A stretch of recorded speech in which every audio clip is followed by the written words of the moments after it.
Part 2, Uncovering the Truth Behind the Missing Recruit Who Died During BMT. Newspaper archives show that the urban legend is anchored in some truth. On May 23, 1983, a 19-year-old recruit was found missing after a 16 km route march in Pulo Tekong. A Straits Times report on September 13 that year said his platoon was at the tail end of a 136-man contingent, which marched off at 4 p.m. The contingent returned to camp at 8:10 and he was found to be missing an hour later. This was despite the fact that 2 headcounts were conducted during training. A slip-up had occurred in both instances, where a recruit and a platoon commander were mistaken respectively for the missing soldier. His body was found at 5:15 p.m. the following day, about 5 km from his camp and 20 meters from the route march track. His full pack and uncapped water bottle were found in a nearby bush. There were no signs of a struggle. Mr. Ricky Chua, 41, now a construction site supervisor, was the Army motor transport supervisor who dispatched vehicles to help search for the missing soldier. He said, "My drivers told me that when they found him, he was lying on a ground sheet, holding his rifle. He looked like a normal, sleeping person." A coroner's report said the soldier had died from a ruptured stomach.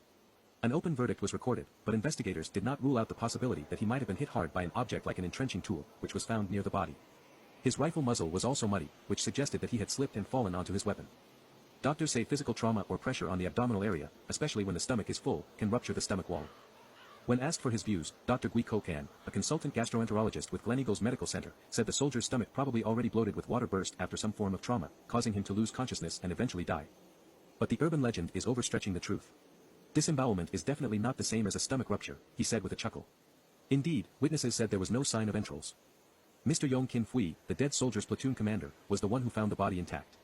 Lifestyle tracked him down through the 1983 newspaper report. Now the owner of a trading company, the 44-year-old said the recruit was quiet, not prominent or outstanding.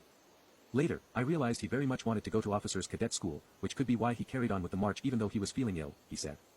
He said he had not heard of the bunk or the sightings. He watched the Third Door episode on TV last year, but didn't think it was related to the tragedy. During the yearly Qing Ming Festival, he visits the dead soldier's niche at Mount Vernon Columbarium after paying respects to his own ancestors.